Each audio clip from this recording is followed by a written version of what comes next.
ایک فرشتہ آسمان سے نازل ہوا پرندے کی شکل میں. رسول اللہ بیٹھے تھے مسجد میں، مولا علی، حسنین کریمین اور صحابہ کرام رضوان اللہ تعالی علیہم. وہ پرندہ آیا جو فرشتہ تھا، رسول اللہ کے دست مبارک پہ بیٹھا اور کہا السلام علیک یا رسول اللہ. رسول اللہ کو سلام کیا، پھر اڑا امیر المومنین کے دست مبارک پہ بیٹھا، کہا السلام علیک یا وصی رسول اللہ، اے رسول اللہ کے وصی آپ پر سلام.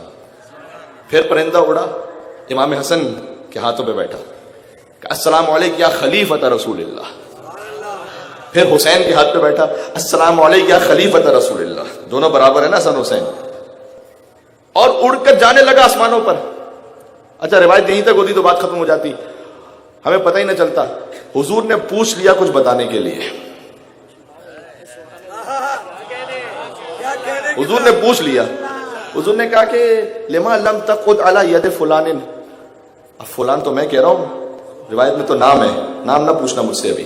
تم فلاں کے ہاتھ میں کیوں نہیں بیٹھتے بھائی؟ تم فلاں کے ہاتھ، تم میرے ہاتھ میں بیٹھے گا السلام علیکم یا رسول اللہ، تم علی کے ہاتھ میں بیٹھے السلام علیکم یا وصی رسول اللہ، تم حسن اور حسین کے ہاتھ میں بیٹھے السلام علیکم یا خلیفۃ رسول اللہ. تو لما لم تقعد علی ید فلان، فلاں کے ہاتھ میں کیوں نہیں بیٹھے؟ عجیب خدا کی قسم ایسا پر لطف جواب ہے کہ یا رسول اللہ، وہ فرشتے نے جو پرندے کی شکل میں تھا کہا انی لا اقعد علی عرض عصی اللہ علیہ وکیف اقعد علی ید عصت اللہ. اے اللہ کے رسول، میں تو اس زمین پر نہیں بیٹھتا جس پر گناہ ہو چکا ہو، تو اس پر ہاتھ میں کیسے بیٹھ سکتا؟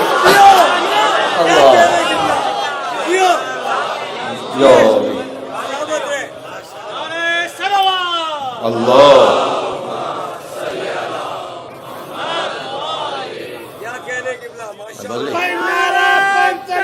سوالک نارا حیدری